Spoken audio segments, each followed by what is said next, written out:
July 515 নং ৰাষ্ট্ৰীয় ঘাইপথৰ বালিকা বিদ্যালয়ৰ সন্মুখত এখন বাইক আৰু স্কুটিৰ মাজত সংঘৰ্ষ হোৱাৰ ফলত দুৰ্ঘটনা সংঘটিত হয়। দুৰ্ঘটনাৰ ফলত স্কুটি আৰু বাইক আৰোহী গুৰুতৰভাৱে আহত হয়। আহত দুয়োজনকে সীমান্তৱৰ্তী ৰোগচিন দ্বীপজনী মেডিকেলত ভৰ্তি কৰে যদিও ফাৰমবস্তিৰ স্কুটি আৰোহী দুৰ্গাগিৰিক চিকিৎসকে মৃত ঘোষণা কৰে। আনহাতে গুৰুতৰভাৱে আহত জুনাই পাদিগাঁও নিবাসী মিলন বৰীক উন্নত চিকিৎসাৰ বাবে ডিব্ৰুগড় মেডিকেল কলেজলৈ প্ৰেৰণ কৰিছে। এক্সিডেণ্ট হ'ল বুলি শুনিলোঁ আমি। শুনি লগে লগে আহোঁতে ল'ৰাজনক ওচৰৰ মানুহবিলাকে আমাৰ দ্বীপজনী হস্পিটেলত লৈ আহিলে। লৈ অহাৰ পিছত আমি আহি পাওঁতে অলপ ঠিকেই আছিলে, কিন্তু কণ্ডিশ্যনটো আমি 108 ব্যৱস্থা মিলাওঁতেই ল'ৰাজন ঢুকালে। কিন্তু বেলেগ এজনক কণ্ডিশ্যনটো ইমান বেয়া যদিও ডিব্ৰুগড়লৈ লৈ গ'ল।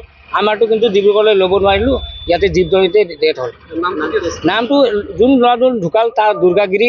নেক্সট মই নাজানো ক'ৰ আছিলে জানো ল'ৰাটো, কিন্তু তেখেতক অলৰেডি ডিব্ৰুগড়লৈ ৰেফাৰ কৰিলে। আমাৰতো ৰেফাৰ নহ'ল, ইয়াতে ঢুকালে জনমৰ তাত। মুখামুখি হৈছে, এপিনৰ পৰা এজন আহি আছিলে, এপিনৰ পৰা এজন যাই থাকোঁতে মুখামুখি হ'ল। ময়ো ভালদৰে নাচালোঁ, মই ৰুমত আছিলোঁ। যেতিয়া মই শুনি পালোঁ তেতিয়া ওলাই আহিছিলোঁ মানে। গাড়ীটো আপোনাৰ এটা স্কুটি এটা বাইক। মানুহটো দুজনে পূৰা মাথাতে লাগিছে নেকি, মাথাত পৰিছে। এজন কাণে নাকে মুখে তেজ ওলাই আহিছে। এজনটো বাৰু উশাহ লৈ আছিলে, এজনটো অকণমান মানে 5-10 মিনিট পাছতহে অকণমান উশাহ লৈছে যেন পাইছোঁ। হয়, দুইজনে মিচিং মানুহ। এতিয়া ইমানটো গম নাপায়। এজনটো বাৰু কি কৈছিলে মিচিং ল'ৰা হয়, তাৰপৰা এজনটো কি ল'ৰা হয় ভালকৈ চিনি পোৱা নাই মানে। ইয়াৰ হুচ নাছিলে এজন ল'ৰাজনৰ।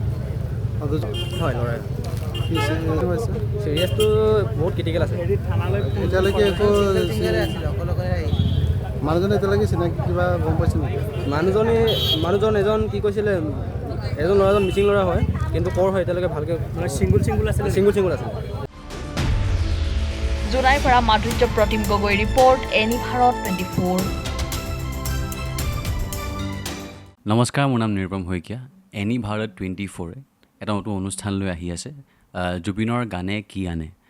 তাৰ অডিশ্যনসমূহ অসমৰ প্ৰত্যেকটো ডিষ্ট্ৰিক্টত হ'ব আৰু এটা ৰিয়েলিটি শ্ব' হয়।